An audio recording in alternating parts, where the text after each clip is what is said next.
Lagos midnight. The city never truly slept, but in this moment, everything was still. The usual blaring of car horns had faded. The distant shouts of night traders were gone. Even the dogs, normally restless, were silent. Inside her third-floor apartment in Ikeja, Ife sat frozen on her bed. Her heart pounded against her ribs, because she had heard it again. Knock. Knock. Knock. It was soft. Deliberate. It came from the window. But that wasn't possible. She lived on the third floor. The air in the room felt heavy, as if something unseen was pressing against her chest. She forced herself to turn her head, her eyes moving to the window. The curtains fluttered slightly, though there was no breeze. And then, a shadow moved behind the curtain. Her stomach twisted into a knot. She wanted to scream, to grab her phone, to turn on every light, but she couldn't move. The knocking came again. Knock. Knock. Knock. A slow, deliberate rhythm. A voice followed. Ife, let me in. Her breath caught. The voice was flat, emotionless. Not deep, not high-pitched, just empty. She didn't answer. She didn't dare. Then, the knocking stopped. Silence. After what felt like an eternity, she slowly reached for her phone. Her fingers trembled as she turned on the flashlight. With one deep breath, she flung the curtain open. Nothing. The night sky stretched before her. The city lights blinked in the distance. No one was there. And yet, on the outside of the window, pressed against the glass, a single, hand-shaped smear. Morning, the footprints that shouldn't exist. Ife barely slept. She had kept the lights on, playing music on her phone to drown out the silence. But she couldn't shake the feeling that someone, something, had been watching her. By morning, she forced herself to believe it had been a dream. A bad nightmare. Sleep paralysis, maybe. But then, as she stepped out of the apartment building, heading for work, she saw it. On the dusty cement directly below her window, footprints. Large. Barefoot. They led away from the building. But there were none leading in. That night, she tried to convince herself she was imagining things. She double-locked her doors, closed her windows, left the TV on. But the dream came anyway. She was in her room. The air was thick, humid. She couldn't move. And then, the knocking. Soft. Slow. Knock. Knock. Knock. But this time, it wasn't at the window. It came from inside the room. Her breath hitched. A shadow loomed at the foot of her bed. Tall. Still. She knew what it was before she even looked. And then, it raised its head. There was no face. Just a smooth, empty void. A scream ripped from her throat, and she woke up. Gasping. Shaking. Her curtains were open. And she knew she had closed them. By the third night, Ife was desperate. She hadn't slept. She was afraid to be alone in her own home. She needed answers. She visited Mama Ade, the old woman who ran a small herbs and spiritual shop at the edge of her neighborhood. Mama Ade barely looked at her before shaking her head. You saw him, she muttered. Ife's blood ran cold. Saw who? She whispered. Mama Ade gave her a long, tired look. The one who knocks. The words felt like ice sliding down her spine. Who is he? Mama Ade sighed. A traveler. A spirit from a time long forgotten. He wanders between this world and the next, searching. If you see him in a dream, he will come to you in real life. Ife's hands clenched into fists. How do I get rid of him? Mama Ade's expression darkened. You can't. Ife felt a deep, sinking dread in her stomach. but you can survive.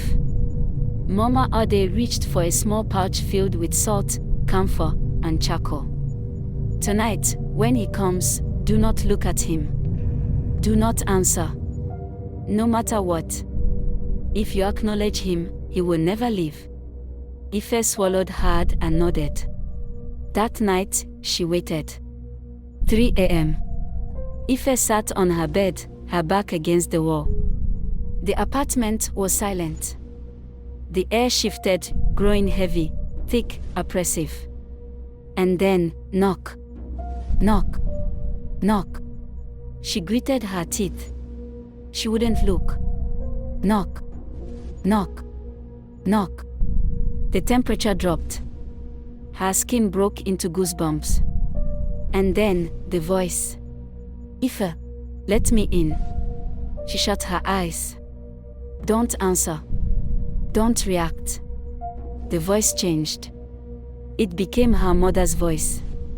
Ife, it's me. Open the door. Tears burned in her eyes.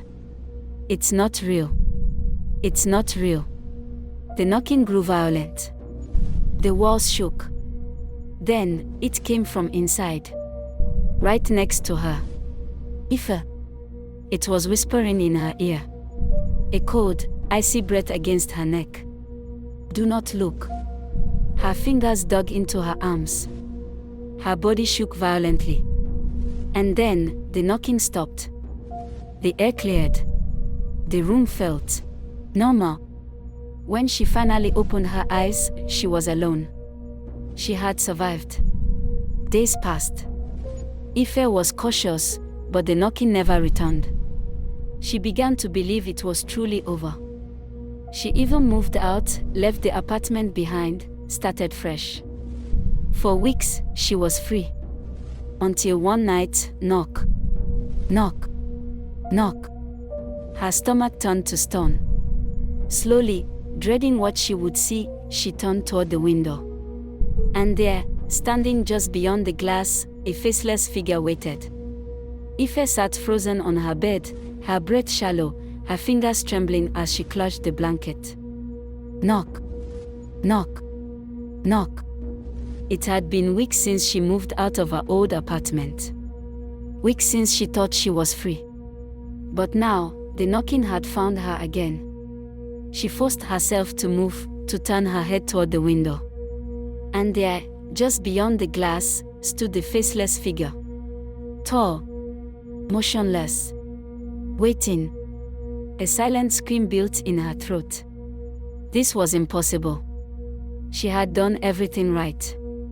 She had left the apartment, abandoned all her belongings, even performed the ritual Mama Ode gave her.